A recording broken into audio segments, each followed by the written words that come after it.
Donald Trump is in the Epstein files. That is the real reason they've not been made public.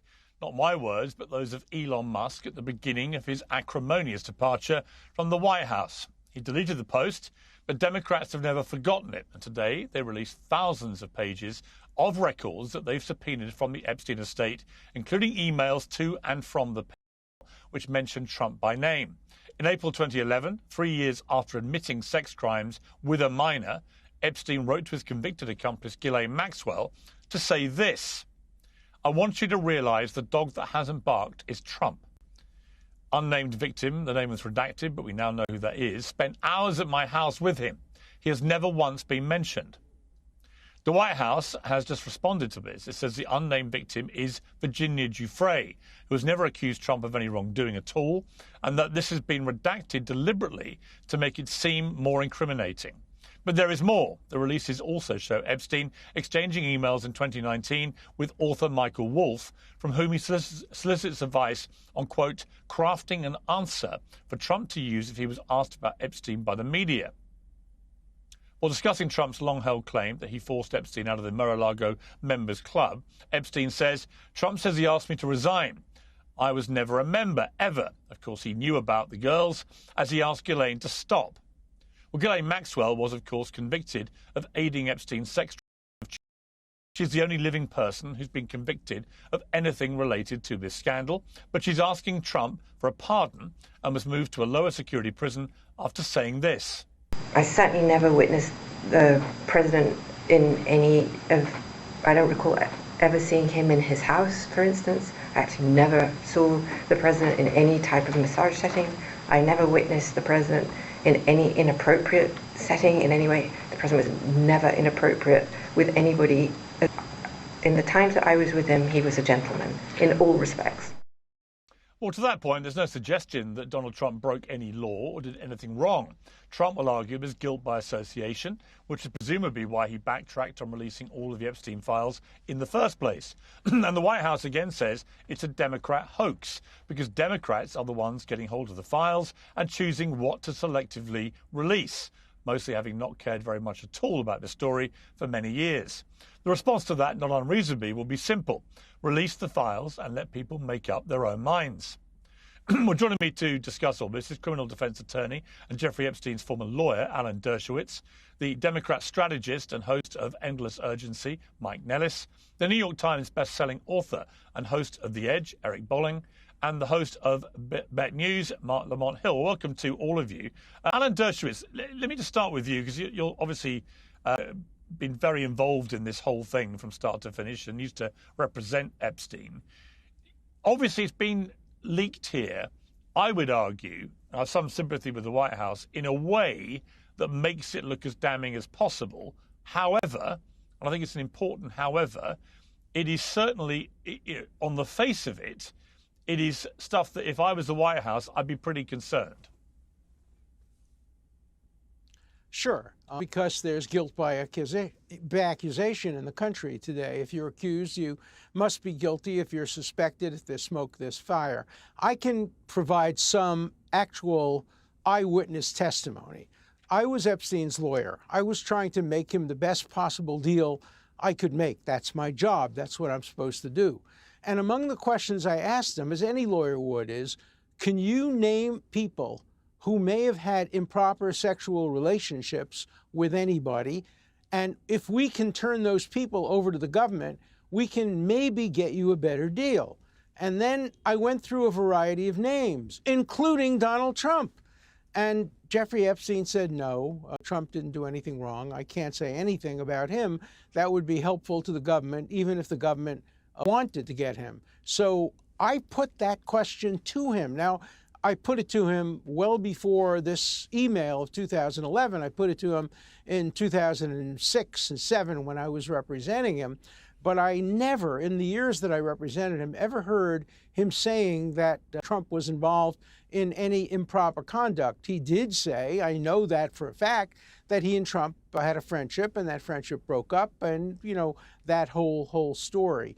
The other thing that's important is that we must reveal everything. Everything has to come out. Nothing can be kept secret, because secrecy just absolutely encourages people to speculate and speculate according to their own narrative, including what has to come out of the names of the accusers, because some of the accusers, for example, there's a woman named Ransom. She accused Bill Clinton, Hillary Clinton, a variety of other people of misconduct, and then it turned out she admitted she made the whole thing up. So it's very important that to have total and full disclosure, we have disclosure not only of the accusations, but of the credibility or lack thereof of the accusers. So although I think these revelations are significant, I don't think they do anything to in any way imply or suggest that Trump did anything wrong. Okay, Mike Nellis, I want to play you a clip before I get your response to that. This is from David Boies, who was Virginia Giuffre's lawyer, a top American criminal attorney for many decades, also repped a number of other of the Epstein victims. This is when I asked him specifically about whether he's seen anything against Trump. Have you ever seen any evidence that would suggest Donald Trump either took part in or was aware of any criminal activity involving Epstein? Absolutely not. And we've looked. We've obviously looked at both President Trump and former President Clinton. We've looked at all of the really high-profile people, and between my firm's representation and Brad Edwards' firm's representation, we've represented dozens and dozens and dozens of victims, all of whom we've interviewed. We've looked at the documents. And although both Presidents Clinton and Trump had relationships, social relationships with Epstein that I know they regret, there's been no evidence at all. I'm quite confident that neither of them were involved in the actual sex trafficking or any of the sexual activities. So, Mike Nellis, I guess when I heard that, what I felt was Trump was indisputably a good friend of Epstein for many years. He said he had no more contact with him after his conviction for pedophilia, which seems that's not been contradicted by any new evidence. But what you've got here, clearly, just on the face of it, when I saw this drop, is you've got emails which are, at the very least, raising some eyebrows about this, albeit nothing points to any criminality by Donald Trump. What is your view of this? Yeah, well, I think if Donald Trump were innocent, he would be falling over himself to release every file that he could that would show that he was innocent to the American people. And they're doing the exact opposite. To me, he's acting like he's guilty. What he's guilty of, I don't know. Did he know what Jeffrey Epstein was doing? Did he abuse women? Was he taking out loans from Jeffrey Epstein? I don't know what it is that he's covering up or who he's covering up for. But at every stage of this, they have promised transparency, and then they have refused to release this. Pam Bondi says the files are on my desk. We're going to get them out any day now. They trot out MAGA influencers to the White House. They have them waving binders like idiots on the internet. Whole thing's ridiculous, and they refuse to just be transparent and release the files. You said at the beginning of this that you have some sympathy for the White House because Democrats are maybe selectively leaking these things. But the White House can end this at any time by releasing all of the files unredacted outside of the victims' names. They could do that, right? They're not doing it. And so I think it's because why not the victims' names? Why not the victims' names as well? That gives a fuller picture. I want to make sure we don't know if they're victims. Some of them are victims, some of them are not victims, and we have to be able to judge their credibility. In my case, for example, Virginia Giuffre publicly admitted that she may have misidentified me for years and years and years. So I'm just making a point. Why not release everything? Everything.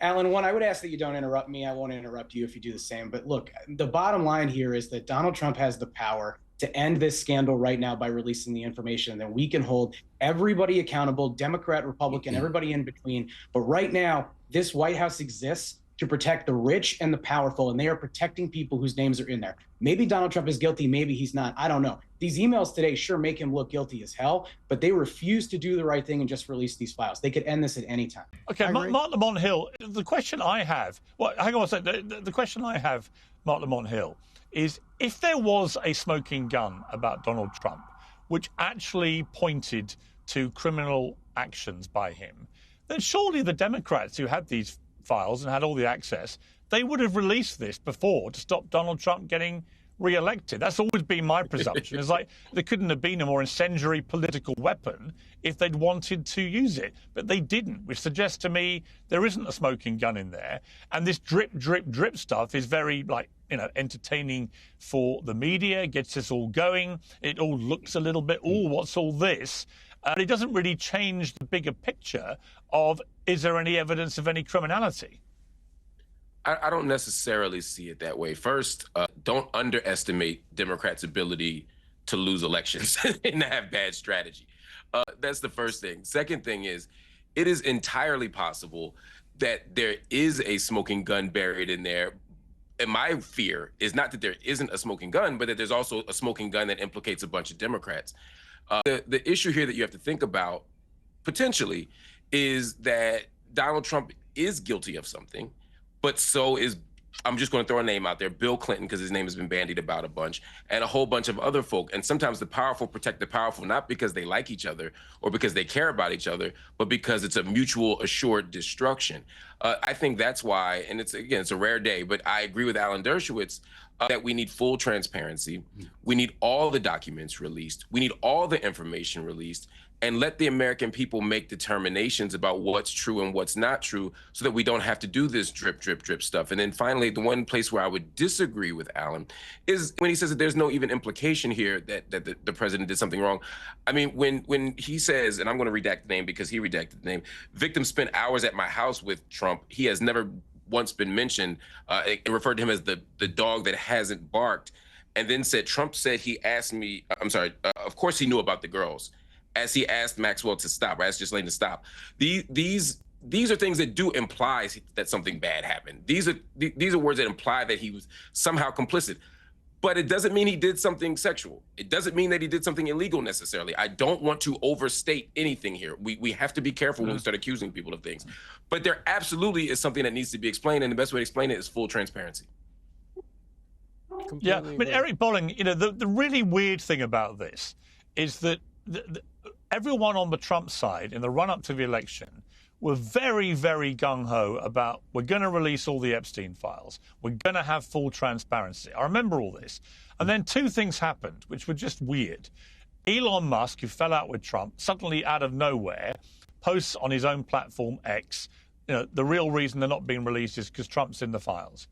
And then literally within a few days, the whole investigation is just stopped. And there is no full transparency. There is no release of all the files. And so if you're looking at this with a cynical eye, or maybe perhaps a conspiracy theory eye, who knows? But, if you're looking at this, you're thinking, well, what's gone on here? Why was everybody... I had members of the administration on my show saying, we're going to release everything. We can't wait to do it, blah, blah, blah, blah, blah. And then it didn't happen. And now you've got kind of what I would call political death by 1,000 cuts. We've seen it with formerly Prince Andrew in the UK. He was done in by leaks from similar leaks of emails. He's now lost everything in the last couple of weeks because of those leaks. We're now seeing the heat on Trump. I suspect there are lots of other high-profile names left in these files we haven't seen. David Boies suggested to me that between 6 and a dozen high-profile men named in the files probably deserve a criminal prosecution. So there's a long way for this to go. Can you make sense of how this is all played out? No, and thank you for having me, Piers, by the way, and great panel. Let me take this a little bit different. First of all, guys, we have a lawyer on the panel, at least one, maybe two. An implication is by no means evidence. Now, we heard the email say, regarding Jeffrey Epstein telling someone, Trump knew about the girls. That could be anything, you guys. That could be knew about the girls that Epstein was taking from Mar-a-Lago, because we know he was grabbing women that were working at Mar-a-Lago, bringing them to do his nefarious things that he was doing with them. We're jumping to a conclusion, and that's the problem with politics and the media, frankly. The media today, right now, Piers, none of this stuff has been vetted. There's no context to any of these leaks, and these now the Democrats in the Oversight Committee releasing piece by piece, little bits here and there. I agree with you, Piers. If there was a smoking gun, we would have known about it by now. If, God forbid, there's a smoking gun, Trump's involved, and then there are Bill Clinton and other donors involved, and everyone said, hey, you know what, wink, nod, let's just all keep our mouths shut. That's the problem with D.C. And I don't think Trump is in that camp. I also agree that Pam Bondi and Kash Patel came out of the box. They leading up to their confirmation, right into their confirmation, right out of the box, they said, we're going to release the Epstein files in full, unredacted. The whatever those packets were that some influencers were waving around at the White House. I don't know what changed, but they really, really shot themselves in the foot with the base, MAGA. MAGA wants to know who did what and when. I don't even think, I'm going to go out on a limb here. If Trump's name was in there and he's implicated, I don't even think it would move the needle on his approval rating within MAGA. But the problem is what he's doing right now, and I'll be very honest with you, I know the guy for 20 years, what he's doing right now is undermining his own credibility with regard to this topic. Release it, no matter what it is, release it. They'll get over it, Trump. You're one of a lifetime, if not an eternity of politicians that ever walk this earth. They'll get over it. I think everything should come out unredacted.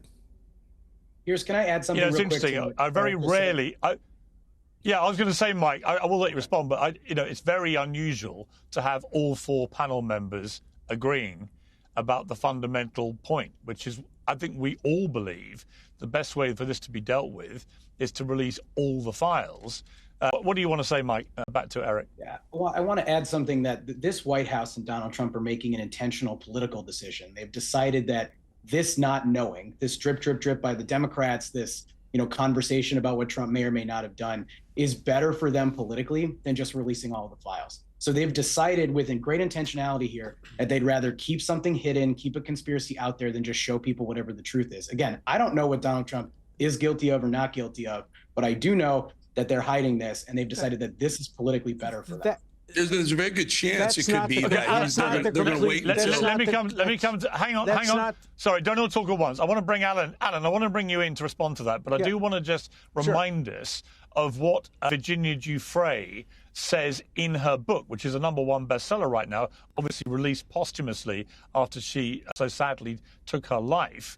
But she described the first meeting that the real estate mogul Trump had in 2000, as he was then, with her father, Sky Roberts, when he was working as a maintenance man at Mar-a-Lago in Palm Beach. They weren't friends exactly, but Dad worked hard and Trump liked that. I've seen photographs of them posing together, shaking hands. Trump couldn't have been friendlier, telling me it was fantastic that I was there. But she made it clear in the book that she did not have any issue with anything Trump had done. And so if, as the Daily Mail was the first report today, the redacted name, and now we've had the White House confirm it, if the redacted name is indeed Virginia Giuffre, then the fact that he spent time talking to her, given that she used to work at Mar-a-Lago, even as Epstein's property, which all looks bad, but the fact that it's her, that redacted name, and she's on record now in her own words saying he never did anything wrong as far as she's concerned. You put all that together and you've got to think, well, why did they redact that name? Have they done that deliberately to stir up a political point-scoring thing against Trump? Because once you know it's Virginia Giuffre and once you know what she has said about Trump, it's nowhere near as damning. Mm-hmm. No, of course I agree with that. And the fact that Virginia Giuffre is mentioned is very significant because she's written the bestseller. She falsely accused me and then admitted that she may have misidentified me and, destroyed my life for years and years and years based on a possible misidentification. So putting her name out there is very, very important. But I want to correct the record on the White House. It's not the White House that's keeping a lot of the most important material out. It's judges. 3 federal judges in New York have sealed depositions. I want those depositions out there. The depositions include depositions of Virginia Giuffre. They include depositions of other alleged accusers. And these judges, not the White House. The White House has no control. When judges seal materials, there's Judge Preska, there's Judge, I can name 2 or 3 other judges. And the New York Times and Piers Morgan ought to be making an application to these judges and demanding that these transcripts be revealed. Because if there are any smoking guns, if there are any serious accusations, they're in deposition transcripts, in my case, in the case of Ghislaine Maxwell, and in other civil cases that have been sealed. I have been trying to get all these depositions unsealed, and these judges won't do it. So let's put the blame where the blame belongs, on federal judges who are protecting some people. And that shouldn't be happening. Alan, so let's get everything out there, including I think we're mixing the apples and oranges here. Yeah, no, Go ahead. sorry. I want to make sure that people understand the depositions that Alan is talking about represent about 3% of what would be considered the Epstein files. That's the estimate on that. So 97% of the documents. I don't agree with that. That's the estimates that are out there. I bet that's. The 90, Alan, it's more than 10%. of the documents that haven't been released are in control of the White House and the DOJ. They could end this at any time. Yes, there are some things that are under seal, but the no, vast they majority can't, because they can't get the judges. It'll never end as long as judges are sealing depositions. That's correct, Alan, but it is misleading. But the other. Well, let's get them out there. Control their destiny. I know what's in those documents. I know something you don't know. I know what's in those documents. That's why it's so important to get these judicial documents out there. I want them out there. If the judge will give me permission, I have them in my possession. My lawyers have them. Judge, let me give them to Piers Morgan. I want to give them to Piers Morgan. Why, Judge, are you preventing me from disclosing material that would be very, very important in putting a whole picture on this thing? Well, I agree we should put those things out. Okay, I want to bring in. Hang on, guys. I want to bring in Marc Lamont Hill. Marc, aside from this, we also have the ongoing situation with Ghislaine Maxwell. House Democrats have said this week that she's preparing to formally ask President Trump to commute her federal prison sentence. She's obviously now in a less strict prison as we speak.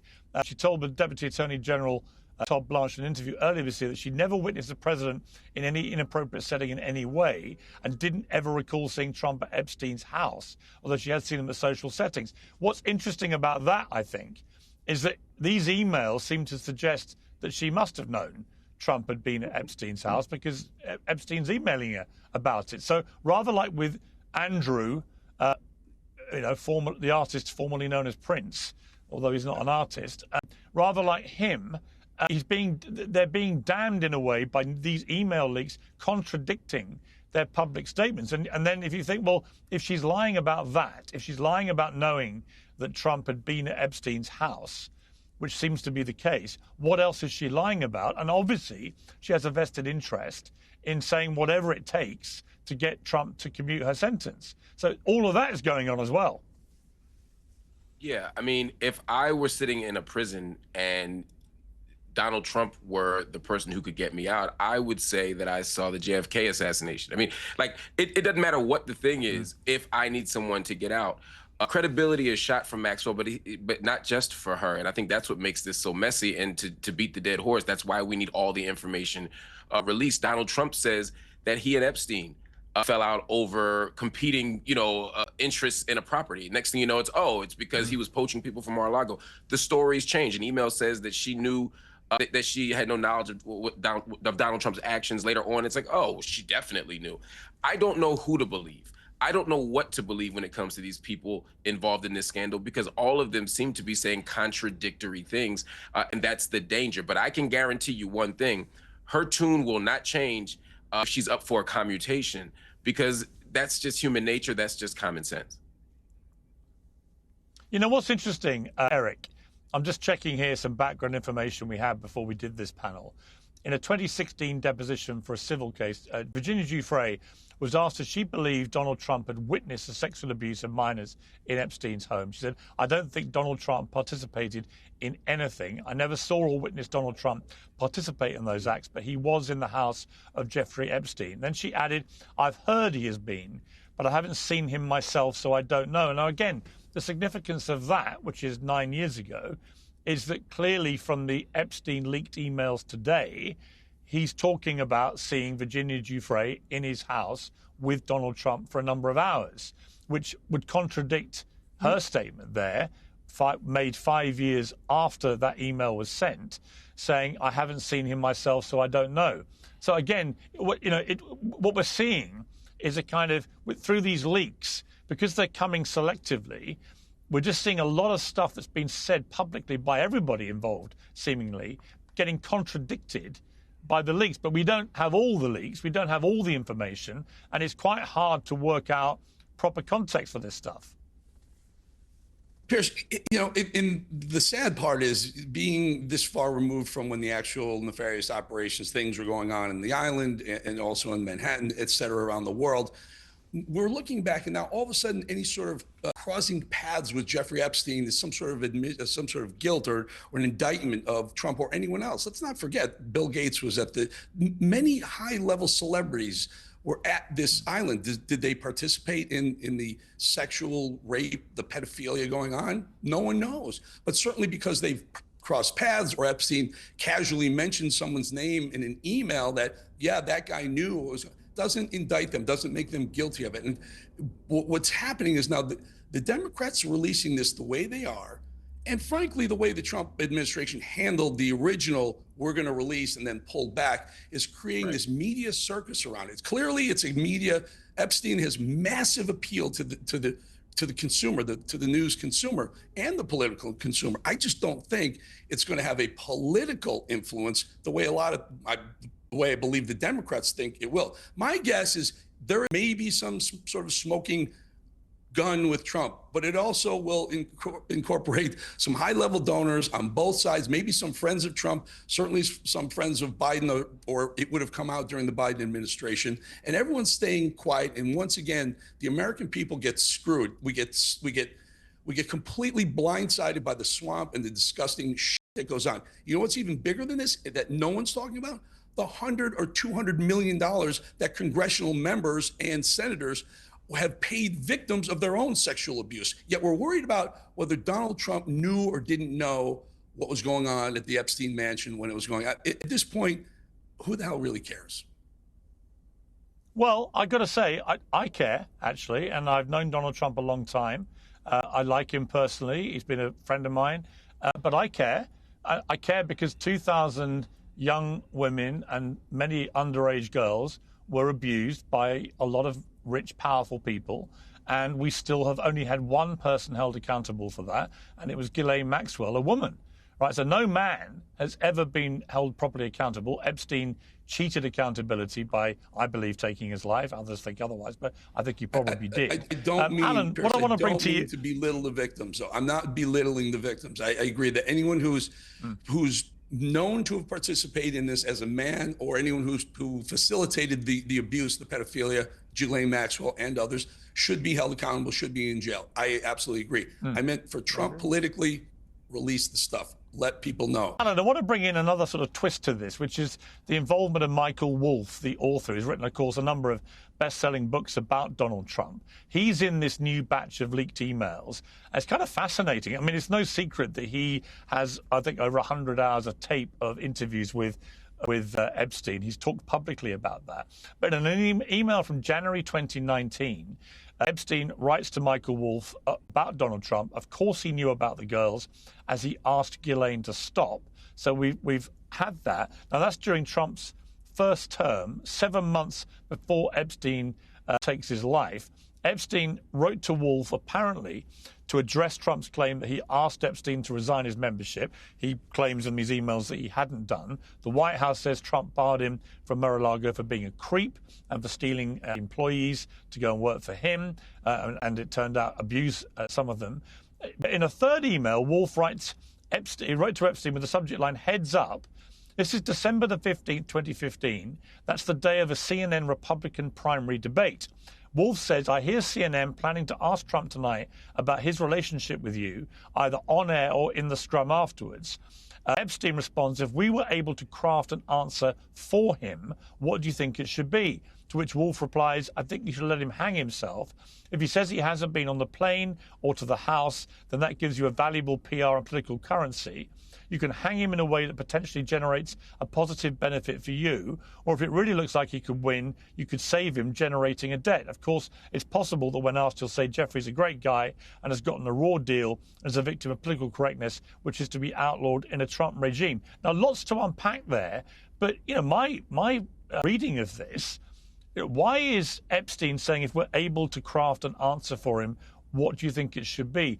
Should we read into that he's maintaining some contact with Trump, that he actually would want to send his thoughts to Trump? And then you've got a pretty sort of, Michael Wolff's role in this is obviously clearly very, some would argue he's just being a classic investigative journalist, but the sort of way he's plotting for Trump to hang himself, as he puts it, by answers that it looks like they may give him to say, it all looks a bit weird, doesn't it? It does, and we have to understand, too, that, when Jeffrey Epstein talks to a journalist, he's talking in his own self-interest. So we have to ask questions about what is his motive? Is he telling the whole truth? Is he trying to curry favor? Is he trying to attack? We know that Jeffrey Epstein was an extraordinarily manipulative guy. And so you don't take at face value anything he necessarily says, especially when he says it to an interviewer who's going to be writing a book, which he hopes will be favorable to him. So I think skeptical minds have to be kept open, which is why every piece of documentation has to be revealed. Nothing. By the end of this, there shouldn't be a single piece of paper, a single recording, a single videotape that has been suppressed. Until everything has been released, nobody can be satisfied that the whole truth has come out. Even if everything has been released, we have to look at the statements critically, because not necessarily are every statement being made absolutely credible and true. But Mike Nellis, I mean, that line, the more you read it, look, it may be misleading, it might be ambiguous, I might be misreading it. But for Epstein to reply to Wolff when he's told CNN are planning to ask him about his relationship with Epstein, if we were able to craft an answer for him, what do you think it should be? I mean, is there any other way of reading that than that Epstein is still in contact with Trump to be able to do that? Or what? I mean, what are we reading into that? No, I mean, it seems to me like they were still in contact. We know that they were close. We know that they were friends. And I think the other thing I would add to this is the number of times that Donald Trump or someone in his orbit has lied about his relationship with Epstein is just unbelievable to me. It goes back to the goofy, weird, creepy birthday card that they sent. Even Donald Trump was like, I've never made a doodle in my life, when we know, document-wise, he has made doodles like that in the past. It lines up with what he was doing at the time. So they just keep lying. And to me, it does seem like they were probably having contact, probably coordinating on some level. And Michael Wolff's email is also interesting to me, because he's talking about using it as leverage if Donald Trump becomes president of the United States. If Epstein is in hot water, he wants Trump to win. He wants to protect Trump, leverage that to get a pardon or a commutation. And I want to add something a little bit to what Eric said a few moments ago about why this is so important, because I really believe this Epstein scandal is super important, not just because of the politics of it. I think the politics on it are going to be a wash, because if we get everything out there, there's going to be lots of Democrats implicated, going to be lots of Republicans.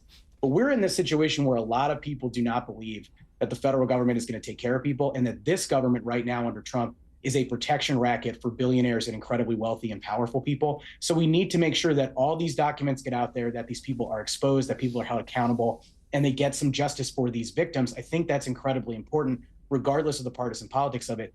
You go back 20 years to the Wall Street financial crisis, nobody was held accountable for crushing the economy. Nobody was held accountable for all the folks who had their lives ruined and their homes taken away from them. I think this is the same thing. We've got to show that this is not a two-tier justice system where the rich and the powerful can get away with abusing people and destroying people's lives. Can I just jump in there? How unique and hypocritical that is for you to say, Mike. Thank you for jumping in on the political nature of whether the political needle moves or not, no matter what's in there. I agree. I think it's going to be a wash no matter what names are on there. I find it kind of funny now you're talking about equal justice applied under the law, when the guy Trump just went through 4 years of the most ridiculous, unequal, two-tiered level of justice that we've ever seen. Alan can weigh in on this if you think I'm wrong. I mean, they were making felonies out of misdemeanor charges just so they can see if they can get a felony attached to Trump. And now all of a sudden, I think the Democrats were wrong. The lawfare that went on for the 4 years is wrong. And I also think that Trump should release this no matter who was in it, even if his own name is smack dab in the middle. One final thought. Let's not forget, Donald Trump told his people to disenfranchise Jeffrey, give him back his membership, get him away from Mar-a-Lago. There's a reason for that. I mean, this finger pointing is nonsense until we have the names and context of what's going on. We can't indict and convict Trump until we know what happened, and then he goes through due process. That's my final thought on but let's on understand, whether Trump's guilty. Can I respond to that, Piers, real quick? Sorry, just because it was directed to me. Yeah. I mean, one, I disagree with the assertion that there was a two-tier justice system for Donald Trump. I think Donald Trump has committed many crimes and he should be held accountable for that. Fine, we're going to disagree. I look forward to you speaking out with just as much veracity as you just had when Donald Trump, indicts Adam Schiff this week, which is supposed to be rumored over some bullshit stuff that they've trumped up. I'm sure that there have been times in the past under Democratic and Republican administrations where the DOJ didn't do its job the way that it should have. But in this administration right now, Donald Trump is personally interceding, firing and removing people who aren't going after his political opponents. The stuff with Tish James, James Comey, it's all bullshit. And it shows you that everything that Donald Trump does is about his personal he's going after these people for the same things that they went after him for, which were bullshit in the first place. I don't agree with that. Let's remember, are you kidding me? Joe Biden. Well, let's remember what Tish James. But Joe Biden's not the one who ordered that stuff. Tish James went after Donald Trump for how his mortgage was prepared on a document when she was doing the same damn thing. But hold on, there's a different thing here. At least be fair. At least be fair about this. Eric, let me add something though, because the difference is most of these charges that Donald Trump has had the DOJ bring against Comey and Tish James and others, they're likely going to be thrown out. The difference is that Donald Trump was found guilty by a jury of his peers of fraud. Now, it's in the past now. The American people decided they didn't care about that. But if you think it was wrong, peers is very, very well, let's set the record straight. Creative on your part. Let's set the record straight on Tish James. Tish James ran for office. The only time I've ever heard a prosecutor do this since Stalin's time, on the claim of, I'm going to get Trump, no matter what he did. I haven't done any research. I haven't looked at it. But my campaign is get Trump. And she tried to get him in every way. She tried to invent crimes she couldn't find. Finally, she went after him civilly. Then they went after him criminally. I have never seen a weaker criminal case in my 60 years of practicing law than this miraculous conversion of a misdemeanor, which was time barred, into a felony based on multiple choice. In 60 years, I have never seen a worse case, criminal case, than the one against Donald Trump. You may be right. You may be right about things that Donald Trump did, but these cases against him by Tish James and by the District Attorney of New York are two of the worst cases I have ever seen in my years of practicing criminal law. And what we're seeing is warfare and lawfare on both sides. And it has to stop on both sides, not just on one side. Now, you can't blame Biden for that, but you can blame two democratically elected New York officials, Tish James and Alvin Bragg. And Alvin Bragg was just reelected, and Tish James will probably be reelected. They have absolutely violated their norms of criminal justice and done terrible things in order to get Trump. I wrote a book called Get Trump. I didn't come up with that title. That was Tish James's campaign pledge to get Trump. It reminds me of what Lavrenti Beria, the head of the FBI, said to Stalin, show me the man and I'll find you the crime. And that's what these New York law enforcement officials did. They set out to get Trump. They looked for crimes. They couldn't find them, so they manufactured them, and I think they'll both be reversed on appeal. I don't agree with that at all. But hang on, Mike. Mike, hang on. Mike, hang on. I want to stop you because there are more emails being released as we're speaking. It's what I've been slightly distracted by as you guys were debating there. And Alan, there is one that mentions you. It's not, I would say, significant to what we're talking about. It's just interesting. Jeffrey Epstein called Trump borderline insane in a 2018 email exchange with Larry Summers, the former Treasury Secretary and president of Harvard University. Trump, borderline insane, Epstein writes, who then makes a reference to you, Alan, saying Dersh a few feet further from the border, but not by much. In other words, he's suggesting you're nearly borderline insane. I mean, what is your reaction to that?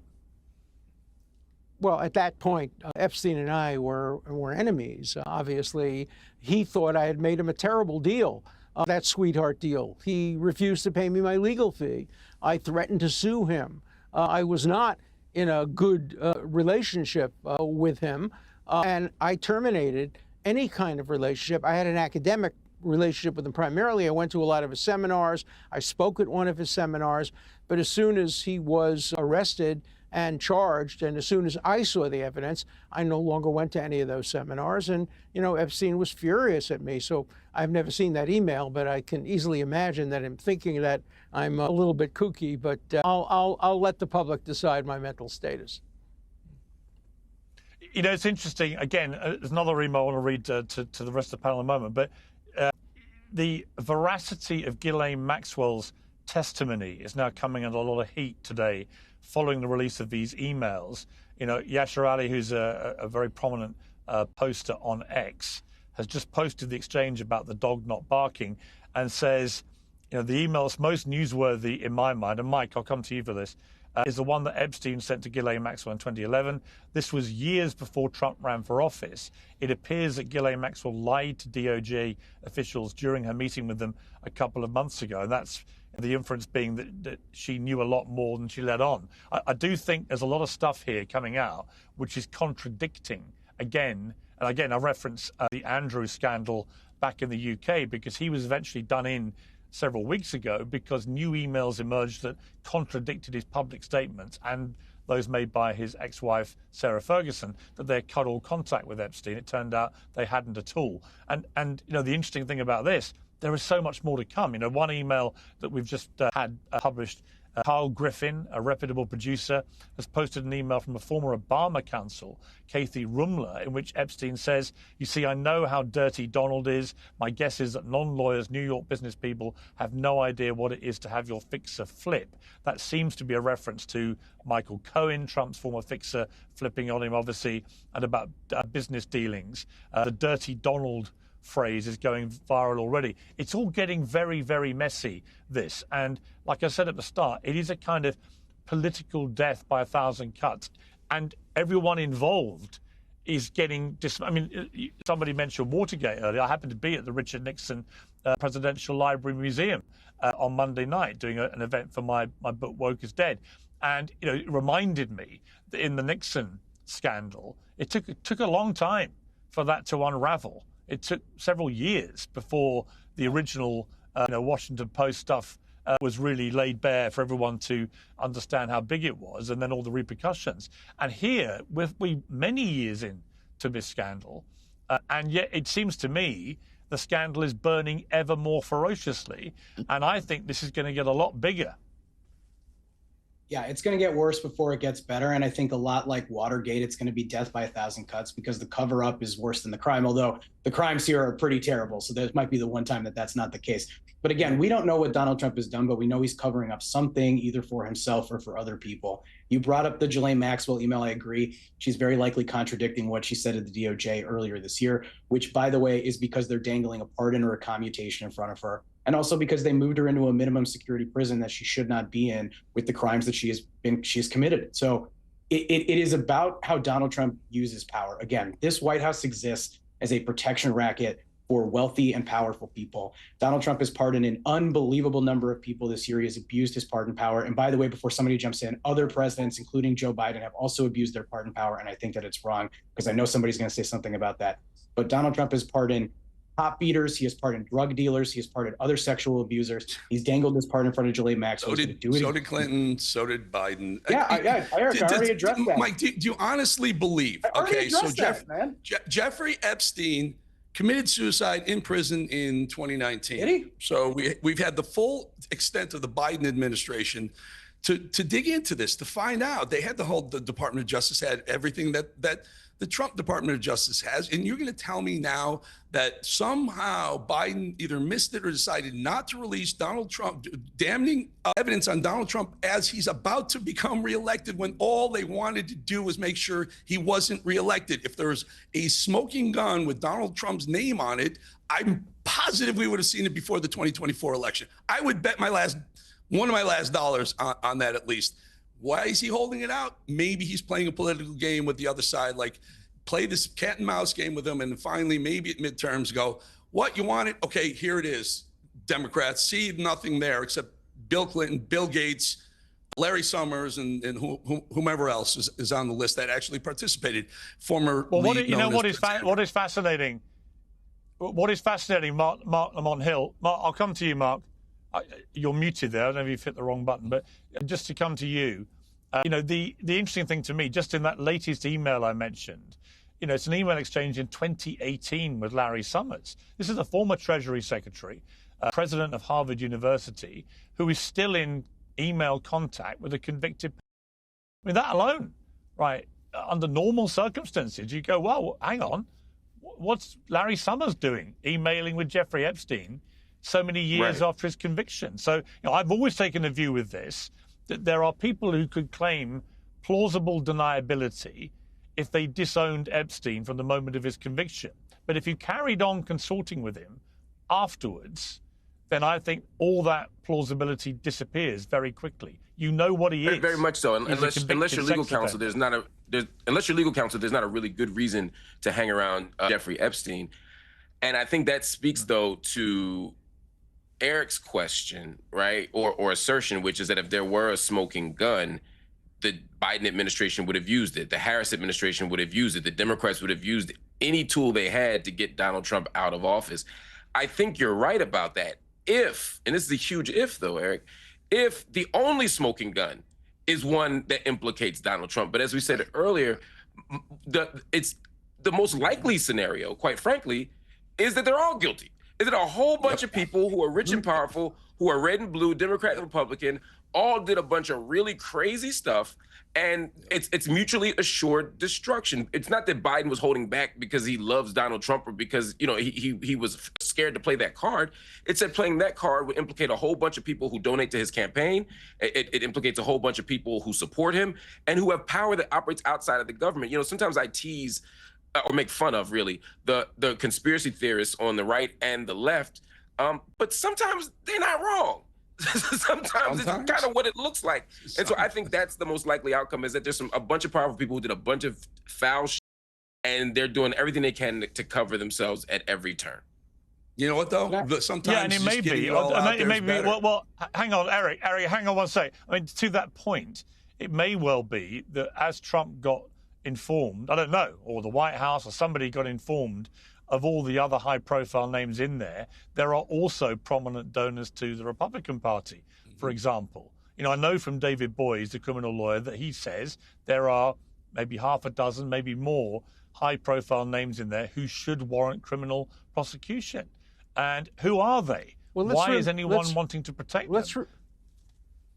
Let's remember, too, that Virginia Giuffre, in her new book, names names. She names names. Whether they're falsely accused, like I was, or whether they're truthfully accused, I don't know. But she names the man who invented artificial intelligence. She names the governor of New Mexico. She names the U.S. representative to the United Nations. She names a prime minister of a foreign country. She names Jacques Cousteau's granddaughter. She names so many prominent names. They're all in there. They're in the book. Now the question is it true? Should there be investigations, like there was extensive investigations of me, and I was vindicated? I was able to prove that I was nowhere near her. I never met her. I never heard of her. It was just a completely case of mistaken identification. That may be the case with others as well. That's why we can't use the word victims as an end in itself. If people claim they're victims, they may be victims. But there are women who have collected money from the Epstein fund who never met Epstein. Their lawyers put them up to it. They made false accusations. We know the names of at least 2 or 3 people who have now admitted making false accusations.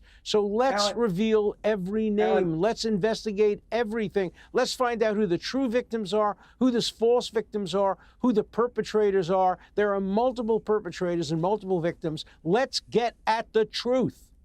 Here's the thing, Alan. There is a class of people in this country, of the wealthy and powerful, who are out and they're protecting each other. And that's to the point of, Eric, like you like to point out, the Biden administration. You sound like Mamdani. You sound like Mamdani. I don't sound like Mamdani. Well, you people. feel that way because you're part of that class of people, Alan, and you want to be protected just like yeah, sure. I'm part of that class. I'm a wealthy I'm a law professor who made based on everything I know about you, Alan, a you've done year. pretty well, and you rub elbows with a lot of powerful people. Nothing wrong with that. Yeah, but I'm not a member of that class. I have a small apartment in New York. But this class nonsense. He's not it's an elite. Marxism at its worst, and it's just not true. Dershowitz. I mean, I gotta stand with Alan. I gotta stand with Alan on that. He is not an elite. He's just because he's a Harvard law professor who has represented some of the most powerful and influential figures in the world, who is a best-selling author of numerous books and has had extraordinary influence over global public policy. That doesn't mean he's an elite. He's just like you and me. He can have a beer with us. I'm a regular guy.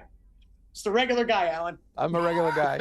Yeah. You know, as we're talking, I'm going to end what's been a fascinating panel, and thank you guys for all scrambling so quickly. It was obviously very late breaking news, and I really appreciate you joining me. It's a really interesting debate. As I'm talking, more and more emails are coming out. Another email here, which is just more cryptic than anything, from Epstein to Paul Krasner in 2017, with the subject heading Trump. It says the allegation was not at a party, it was at my house with me. To what wording would you suggest I change that? So we don't, again, know exactly what that means, what it's referring to, but it certainly is going to cause, I think, a lot of speculation, as indeed it already is. So thank you very much to my panel. I appreciate it.